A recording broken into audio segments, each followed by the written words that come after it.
kaka ng'eyo Francis ok en ng'ama Hanson ng'ama ohero gimotimo. Ang'eyo ni gima nyotere Baringo to tere Turkana, nwach nyokwongo dhi Baringo. Koa Baringo to dhi Turkana, to koa Turkana koriako biro West Pokot. Then kakoro nyowuok West Pokot to nyoro be nodhi e skul mipuonje jolweny ma Eldoret, nwach sani gin gi recruit skuro. To en ng'ama ohero gima otimo en owuon.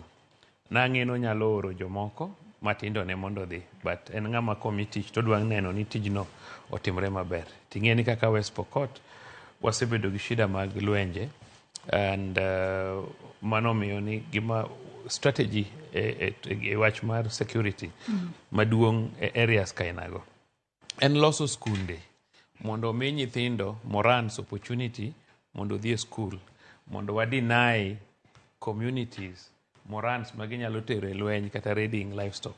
Omiyo wach mar somo mar loso skunde ma West Pokot no en gima strategy maduong' kabisa e yore mag peace and security mar piny.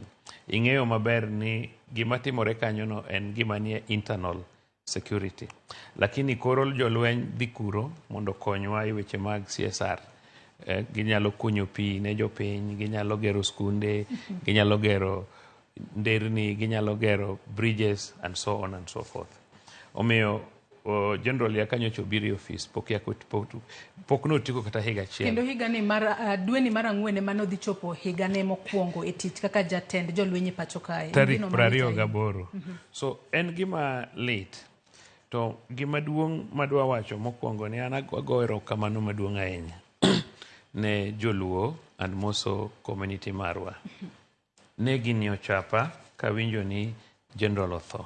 Naparo ni jothurwa nyalo bedo emotional ma giring ringe ndara kaka waja ringe ndara magigo koko. To maduong' aduoko erokamano ne Jakom Raila Amolo Odinga. Naneno tweet mare nondiko maber, kendo ang'eyo ni en personally en gi General e chunye.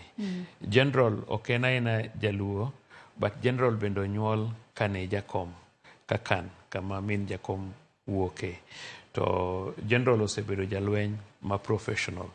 Nwach maduong' ahinya ing'eyo ni en kanondike cadet kanodhi Air Force to notere training mar riembo ndege. Ma ndege gimoriembo en one of our best fighter pilots ma wan godo. To mana kaka isewacho kanyadwa ni mak parono gi kanyo, mana kaka isewacho ni mora ahinya kod kaka Raila Odinga mano gai mar ODM nochwalo ote mage odiochieng' manyoro. Adwa ni kokalo e X wane ane ote mar Raila Odinga ne ochwalo odiochieng' manyoro, ka bende jotelo mopogore opogore nochwalo ote mage mag kuyo kaachiel kod leta. Ka bende wacho kanyo ni en odiochieng' malita ahinya ne jo Kenya, mano kokalo e X handle mare, a terrible day for Kenya. Wacho ni ana kaachiel kod jaoda wantiere kod lita ahinya kaachiel kod buoka kaluwore kod tho mano mar General Francis Ogola, mano Chief of Defence Forces. Wacho ni wariwore kanyakla kod ja Kenya e kuyo kaluwore kod lal mar kamano. Wacho ni General Ogola ne en jal mano hero Kenya gadiera, mano true patriot. Wacho kanyo ni a highly decorated soldier kalore noketo maino mare weche mag tich. Ka bende wacho kanyo ni ne en a consummate professional,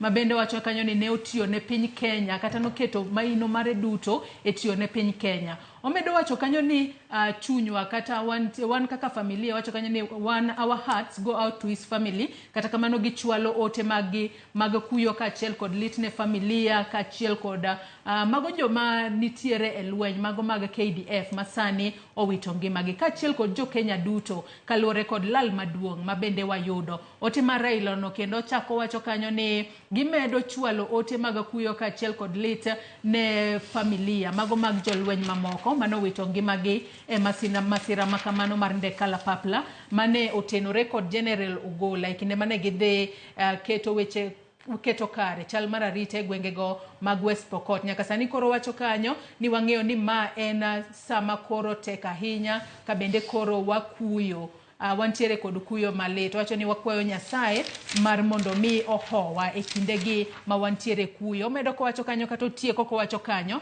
ni ringre ne kaachiel kod jogo mowito ngimagi, mano ringre mar General Francis Ogola kod jolweny moko 9 manowito ngimagi e masira makamano, wakwayo negi yueyo mochwere. Mano ote mar Raila Odinga mane ondiko kokalo e yor X account mare odiochieng' manyoro, kakoro mana kaka iwinjo ka bende Charles Owino ng'isowa kae ni piny Kenya duto nitiere kod kuyo kaachiel kod lit. Kata kamano Charles ing'isa kae ne kopogore kod General Ogola bedo jalweny, en osiepni mane ubedo godo machiegni. Inyalo ng'isa ni ne en ng'ama chalo nade ahinya kata kinde mane untiere mbalariany kacha kapok nodonje lweny? Wang'e ni nodonje lweny e higa mar 1984.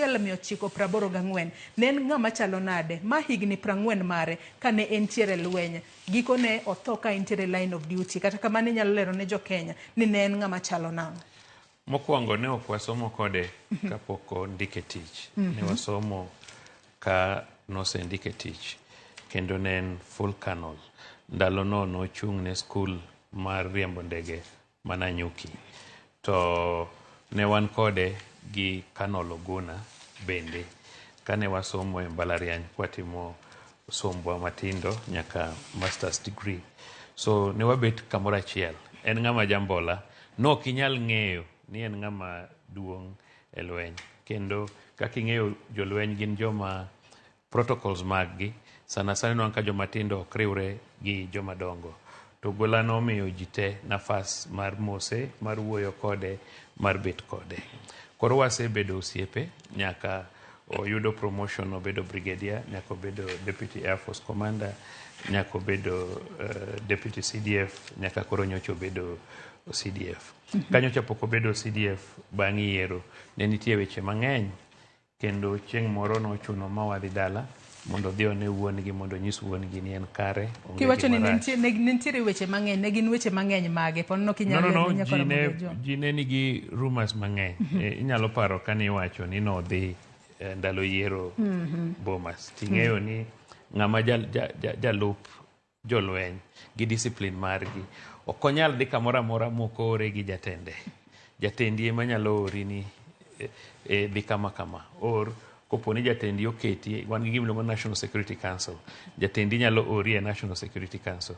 To ka National Security Council owacho ni gidwa dhi limo kama kama, nwach ing'e ni kamoro kaka kar yiero en kind of a security operation center. Koro kaluwore gi maybe nen mane ng'ato onene ka odhi kuro gi jok ma gin go e Security Council, ne kelo rumors gi weche mang'eny. Kaluwore ni jadhoodwa be nochung' kaka ker mar Kenya ndalono. So mano nomiyo wuon gi ne chunye odhi piny kabisa. Ne paro ni gima rach nyalo timre na nyathine. Mane wadhi dala mowuoyo gi wuon gi. And then bang'e hau maber, ker nong'iye mopuodhe momiye tijni. To ne waparo ni Nyasaye ne doweye mondo otiek ndalone mondo wuog maber e military. General Ogola en ng'ama muol. En ng'ama jambola. En ng'ama ohero ji. Ang'eyo ni ka ji otho to ji wuoyo ga maber kuom ng'ama otho. Gik maricho pono nok wachi, wacho mana gik maber kende. Mar Ogola to kapar ni nitie ng'a nyasiemo wang'e. Ok en jandeje ke kaka wan joneko kidogo. But general en ng'ama mos. En ng'ama onge discrimination at all. Ma katinwang'o ni kata mana en ng'ama konyo ji across board. Kata ka nitie particular interests, tineno ka onyalo konyo ng'ata ng'ata. Onyalo wuoyo gi ng'ata ng'ata. Taparo na ahinya jodala gi makanyango ng'eyo ni en ng'ama kata ka ni dala to inyalo accesse, inyalo wuoyo kode, onyalo miyi support ma idwaro. Omiyo apart from lale, nwach ing'e ni mae, aparo ni mae kom maduong' sana mwaseyudo. Apart from Deputy Vice President mane wayudo 1963, kom ma kendo waseyudo maduong' sana kaka joluo en kom mar the Chief of Defence Forces. To koro kodhi adhiya kamano niwach tho to lit kabisa. Koro an gima adwa nyiso jodalawa en ni General osedhi, odhi ka Nyasaye. An ok ayal ji e polo, to an ang'eyo ni ka ji dhi e polo adieri to Ogola must be with the Lord, because en ng'ama okanyal wacho ni en gi makosa mora mora man kuome, kendo en ng'ama ohero simplicity. Kata kane walime wanwang'o ka ogero ot mok duong', koro wapenje ni to General odi ni nade, okimede to nyiero, okoni to koro adwa tere kure ok adwaro mana kama ninde gi kama bete, to compound nitie unya bet oko. So en ng'ama very humble, en ng'ama ber naturally, and an gadieri ni jolwenyo lose one of their best generals. Ang'eyo ni jolwenyo ose celebrate General Tonje kaluwore gi changes mano bring kalweny. But Nyasaye ne miyo Ogola another 2 years or so e jeshi. Tang'eyo ni the next best man ma jolweny ne do celebrate after Tonje ne do bedo General Ogola. To akwayo mana jothurwa ni mondo wang'i gini gi piny mar Angolo, kik waketh relationship marwa gi sirkal, or kik waketh relationship marwa more particularly gi lang'o ma gin owetewa. Nwach an ang'eyo e chunya, dasega wacho kae severally, ni kang'iyo Kenya across board, kabila mosechung' kodwa sama wamanyo gimoro, sama ne wamanyo ker 207 en lang'o, nyisi ni gin joma pod inyalo chung' kodwa. Tang'eyo ni nitie wasigu mang'eny manyalo hero ni relationship marwa gi lang'o mondo kethre. The moment sani kwakosana gi lang'o, to bro miyo communities moko opportunity donjo e diere. Nwach wan Luo, an gima ng'eyo mok anyal pandi ni bedo ni joluo gin joma ong'eyo timo gik moko mabecho. Jaluo en ng'ama timo gimoro maber. Wasebedo gi nyiego kuom communities moko Kenya ka ma neno kodwa marach nwach watimo gima ber. Anyiso ji pile ni ji wacho ni wathin sani, kata mana kidhi e university wathin nwach dhier emomiyo wathin e university. To nwach ti bende ji chulo, inyalo bedo no kiyudo A kata iyudo A-, tinyalo chulo mondo idhi tim kata tich mar udaktari kata engineering. But an gima ng'eyo ni thurwa ka ji graduate 1,000 e faculty mar medicine, to ji 1,000 go kantie kata jaluo achiel, jogi te will end up consulting him. Kata obed mana engineering, wan joma Nyasaye ogwedho in terms of ability mar somo. Gima pod thagowa en wacho hala, ema pod thagowa. To hala be ok thagwa nwach ok wang'eyo hala. Nwach kidhi e kembe mang'eny kata kidhi Kokuche ka, joma gindiko matiyo ne gima managers gi e kembe gi gin joluo. But gima thagowa en gimiluongo ni access to finances, access to pesa. Kane Uhuru wayudo, to bang' ndalo matin ka Jaramogi ne gikosana gi Kenyatta, to ne wa end up ni walalo direction, walalo gimora mora, makoro kata mana opportunities mane wabedo mana servants, watiyo ne ji, waloso ne gi pesa, gibedo momeo. And that is why nyaka wa change trajectory marwa. Iwacho nwa pile ni ka ine lweny, ka the fire is too much, ti retreat. Okinyala face the fire. Ng'achi neno ka fire power mare ng'eny, kata kiwinjo ywak mar bunde ne tinongo ka bunde ma en go maybe dongo molo magi. Okinyala dhi ni thuon ni pimri gi ngufu no. Idok piny, tinindo piny, tidhi manyo iluongo group moro, support group, mondo bi otiminadi, mondo bi okonyi. Iwinjo. So in that process wabende kaka Luo, kata ka the fire is hot, kata ka things are not working for us, to gima nyaka watim, nyaka walem. Mar ariyo, nyaka wadembre. To nyaka wapand kokwa, mwapand pachwa, mwadog piny, mwanind ka jomofuo, mondo wanwang' opportunity, mondo wanyalo yudogo another support, mondo watingre malo. And mane momiya wacho how marach ane team mar Kenya Kwanza, an ja UDA, kendo an jakom kojolo mar UDA ma Siaya. Seche moko ng'ato ok nyal winjo gima wacho ni maber, nwacho bro neno ni ma ja UDA mantiere sirikal gi support gima kama.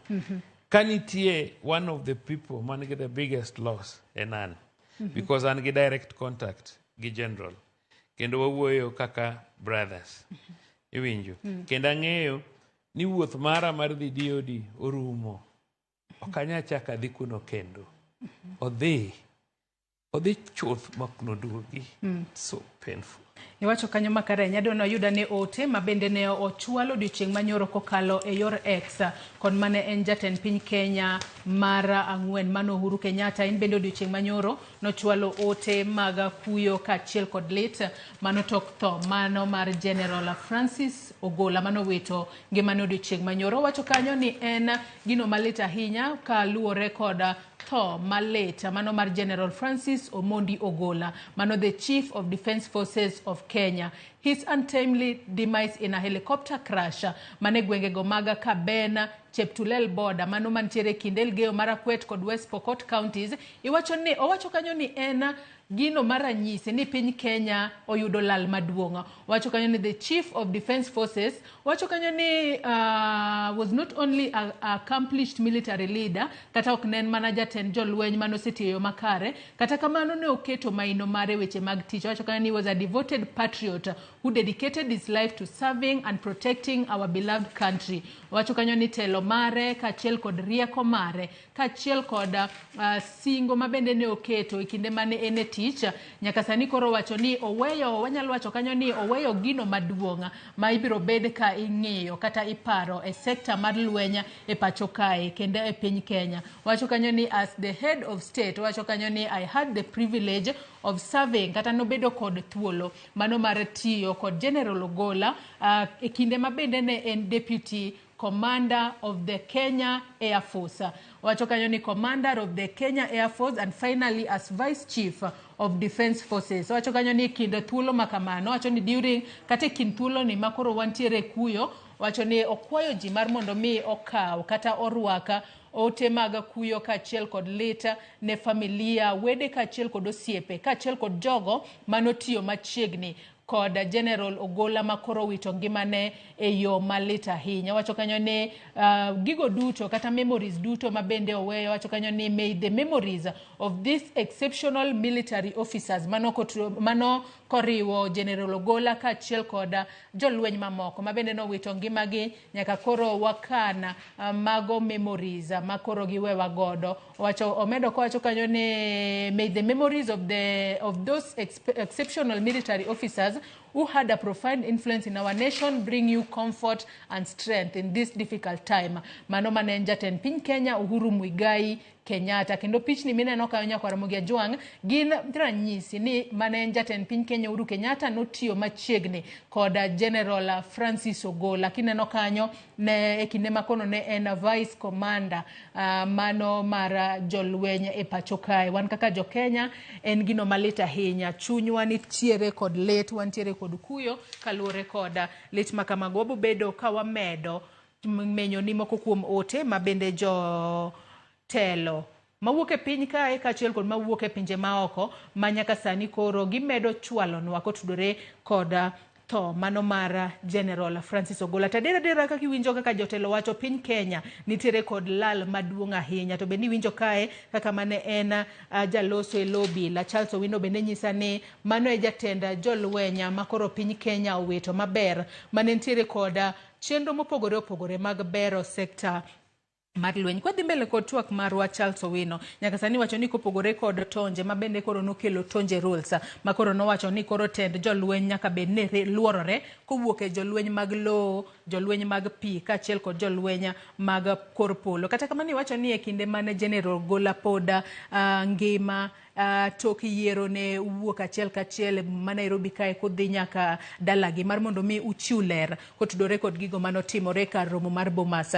Kwang'iyo lemo mabende jatend piny Kenya William Ruto nomiyo Francis Ogola nomiye kaluwore kod lony mane entiere godo e sekta mar lweny e pacho kae kose nomiya kaluwore kod tonje rule makoro yango ni nyaka koro telo mar lweny nyaka luorre e kidienje adek mag jolweny e pacho kae. Tonje rule ok en mandatory. Tonje rule en administrative. Nyiso ni ka en administrative to ng'ato nyalo ker ema ker ema en jatend lweny. Is the commander in chief of the armed forces. to armed forces nigi committee magi mabet iluongo ni board number 1 mabet piny kaloso chike. Omiyo ker nyalo decide mondo lu tonje rules ata onyalo decide ni kantie a very special reason momiyo ginyal luwo that rule at a particular time tang'e ni gin gi window mondo giloke.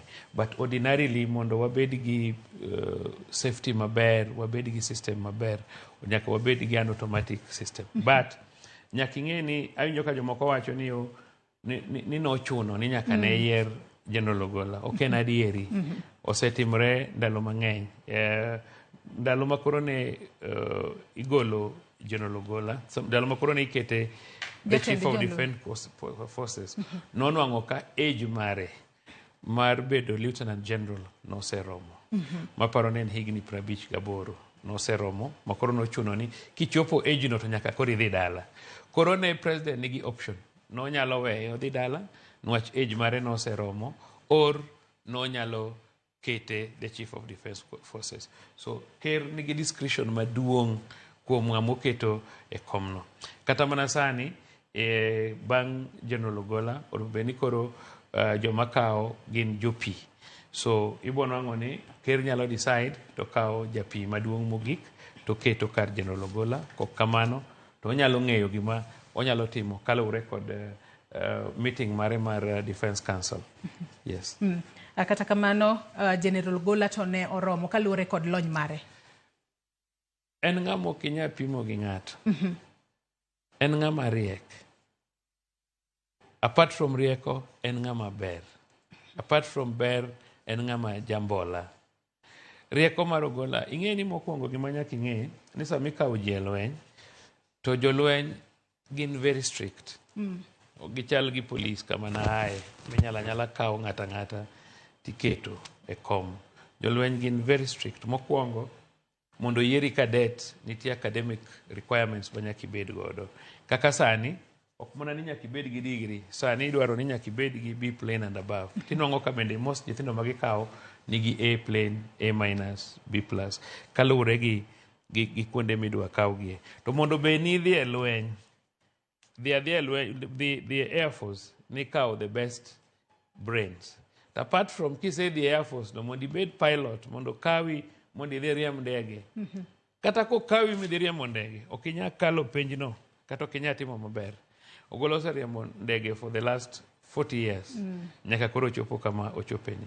Kendo iwachonwa ni noyudo tiegruok makende e piny mar Amerika, to kaka jet fighter pilot.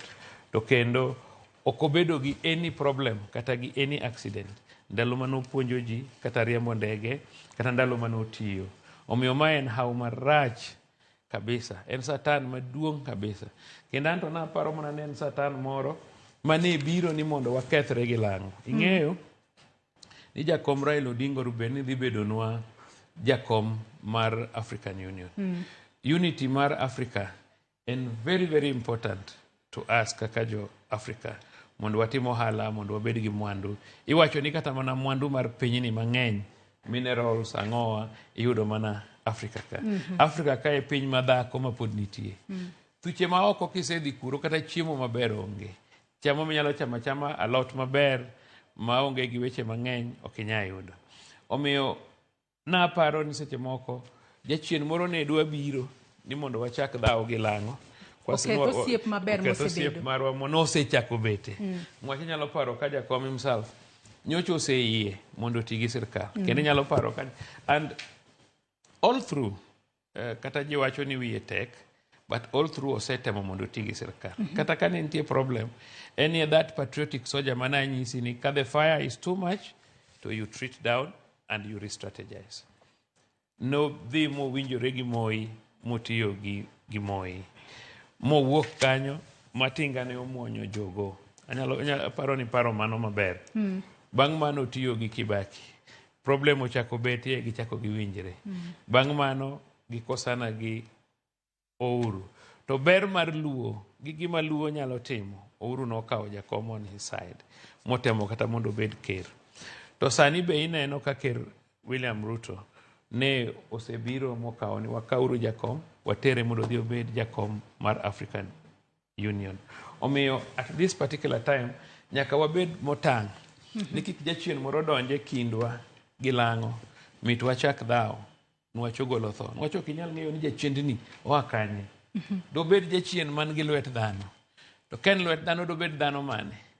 Okonyal bedo, according to me, okonyal bedo nwach gima ker nyalo lose nwacho gola en general onge. Kendo be nodong' karibu higa achiel kende. Kendo be en manyocho yiere. Jotend jolweny retire ka higni 62. Yes, iwinjo. Koro inwang'o ka ji ohero ga rumas. Kaka ing'eni thurwa to kinya tho nono. Jaluok tho atho kinya tho nono. Kata kikawo thol mideri, tiwacho ni nyiek meru moro emodhini matek. Amalo paro ni ndalo moko ne wan gi neighbors wa moko, ne gin mine ariyo. Koro ot moro ji kalo penj, ot moro ji ok kal penj.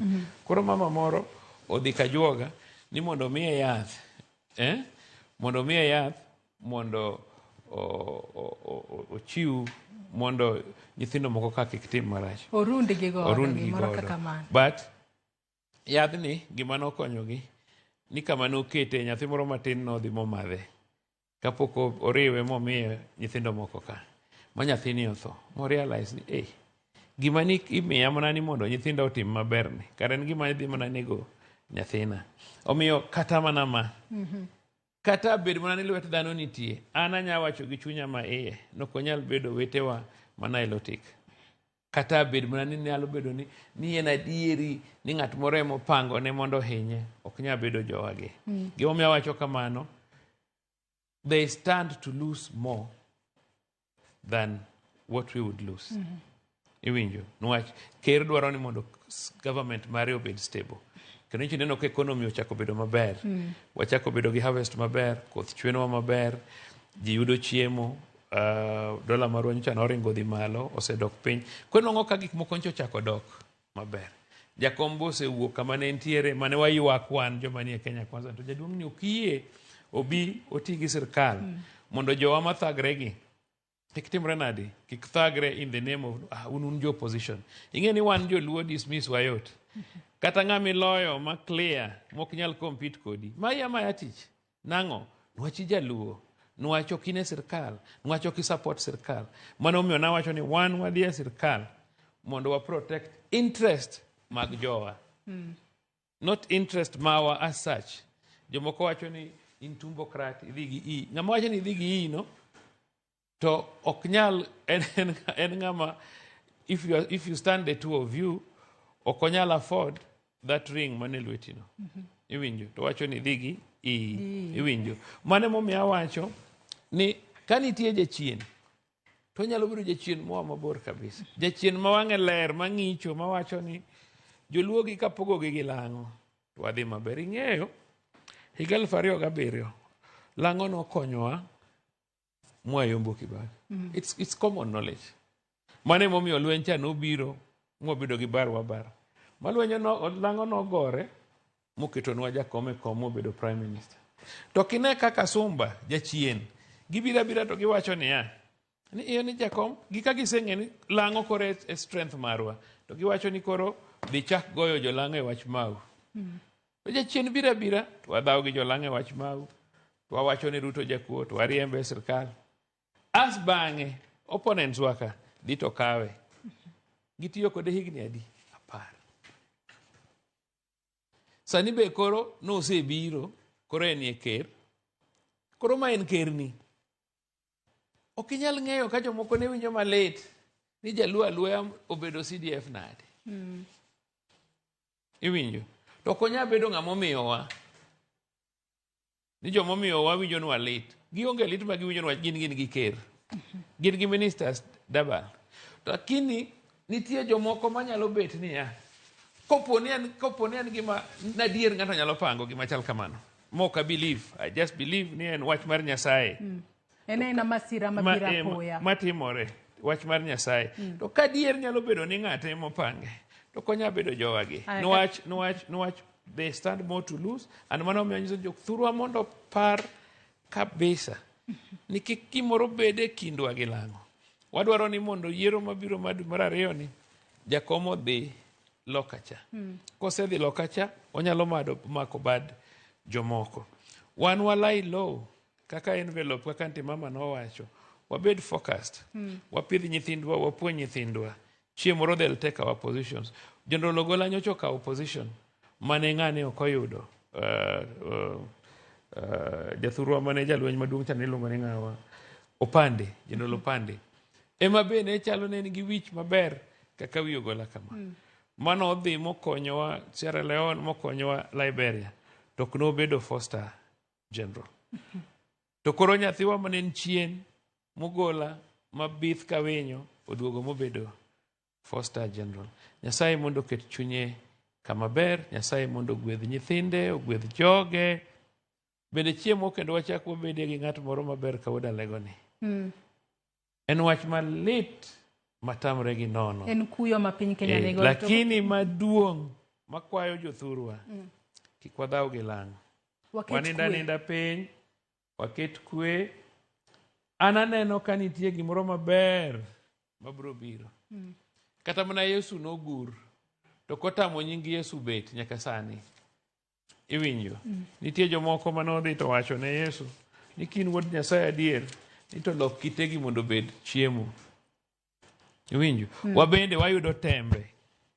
Manyalo nyiso to ka un joluo adier, un jomotegno, dak uwuog oko udhaw. Onge that capacity. Anyase nyiso jowano wanyalo na dhaw gi kite. To jomoko nigi gik madongo moloyowa. Koro ok wanyal dhaw gi ng'ato. Omiyo wambolre, wati together, walam Nyasaye, walem ne chuny Ogola mondo odhi kama ber tahinya ne jaode manya Meru. Very humble lady. Manyocha timo gik mang'eny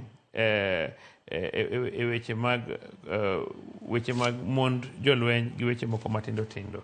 Wang'e dalane, wang'e nyithinde, wang'eyo kothgi te. Ang'eyo ni en gi capacity to rito wuon Ogola, rito min Ogola, and rito dala Ogola forever and ever. Amen. Lakini wan kaka jalego wahinyore mathoth. Lal maduong'. Ok en jo Alego kenda, gin mana nyaka jo Kenya duto moyudo lal. Jo Alego ema ginogo ahinya. Jo Kenya to lalo. Lakini wan ing'eni nyathiu maodu sometimes is slightly different gi nyathi jirani. Pile ka pile wacho ni dhier mako waduok moni nindo. Joma ntiere odni mawinjo lit. To pod ibo ma nindo makare. An nyocho kanya thagra e town ka General nitie. Okanyal athagra nade. To en ng'ama kaluonge kata midnight to bro kwanyo simba to wawuoyo. Kata ka nitie problem to obro konyo. Iwinjo. Omiyo an gadieri ni Nyasaye bro konyo luo. It's been difficult. Wase lose jowa mang'eny. It's been very, very difficult. I can tell you, even kane orwa ojode gi saito tigitho. Pilot mane riembo gi, manotho mane waiko, nen jadalawa, nen jalegowa, nen jaseyawa. Iwinja. So we keep on losing joma very important. To ananya wacho ni en kuyo maduong'. Lakini abom na medo goero kamano ni jakom nwach. At least hold the community to mourn this good general.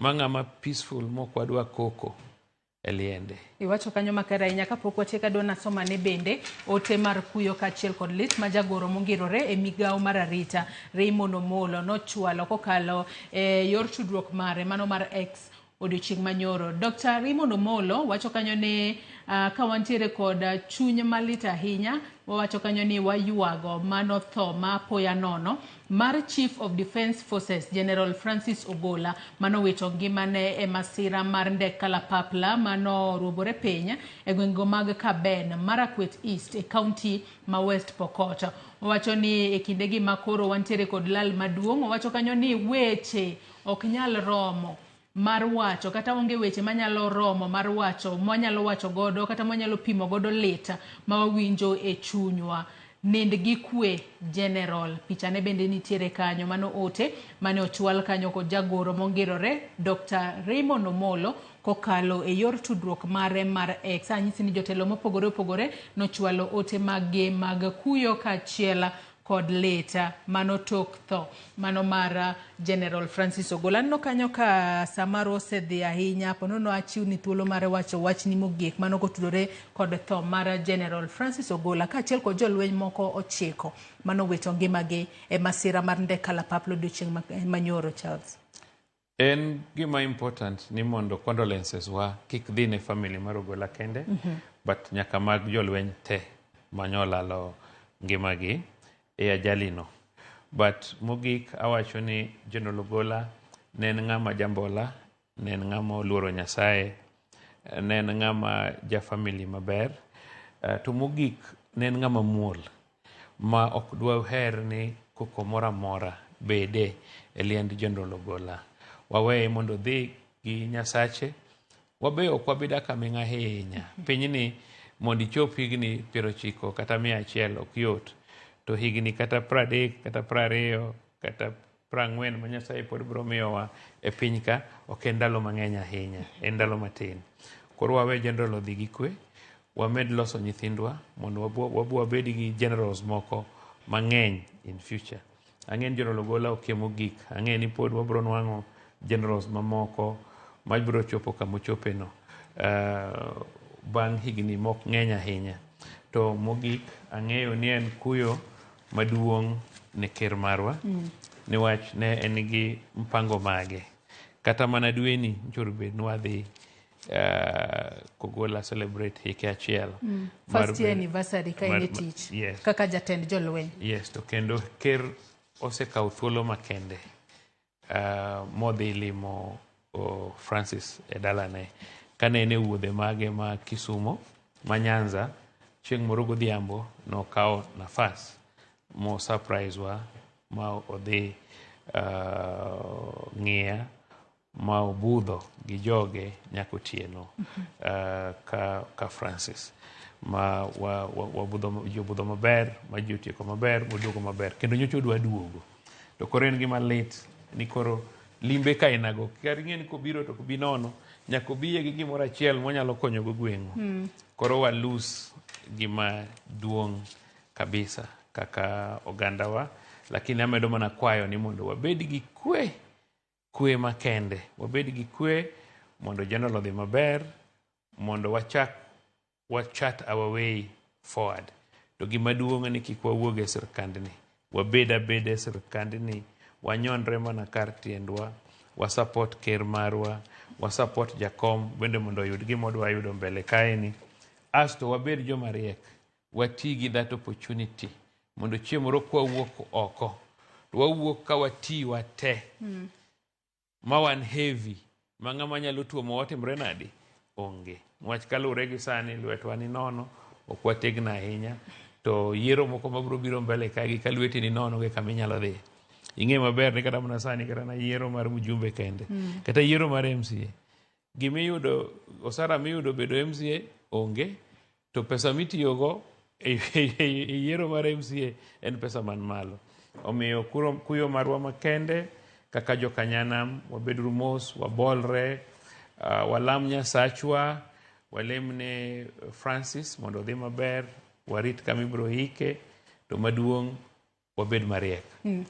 Erokamano ahinya Charles Owino mane en jaloselo polis kata obila kuom kawo thuolo mare okinyi ma kawuono. Ibi ilernwa matut kotudore kod tudruok manitiere godo kod General Francis Ogola ma en jatend jolweny makoro piny Kenya olalo. To mana kaka isewacho, ageno ni nyakwara Mogi Ajwang' owinjo yo makare. Wan kaka joluo wabed kod horruok, wabed kod chuny mobolore, kata obedo ni walalo jal maduong' ahinya e pacho kae mane en jatend jolweny. To gino maber ne en jaluo. Ang'eni wan kaka joluo wantiere kod lit. Kata kamano Charles nyiso wakai ni mano kiketh tudruok kama osebedo e kinda mano joluo kaachiel kod oganda Kalenjin. Waket mana horruok, kik wakete weche moko mang'eny, kalo ni mano ne en masira manotimore ma ok nge ng'ata ng'ata ma ponono nyalo ng'eyo ni ang'o manotimore. Kata kamano wang'e ni biro bed kitimo nonro matuta mar yango ni hiendege ma kamano ponono ne nitiere kod ng'ikruok mane manokelo masira ma kamano. Nyakoro Mugi Ajwang' wachope giko mar twaka mokwongo gi kanyo. Wakawo mana yueyo madundo bang' yueyo to chenro mabiro bang' mae en ng'e jothumbewa mikelo ni kanyo kod jafwambo wadwa mano Solomon Atito Kafaya. Kik idhi mabor.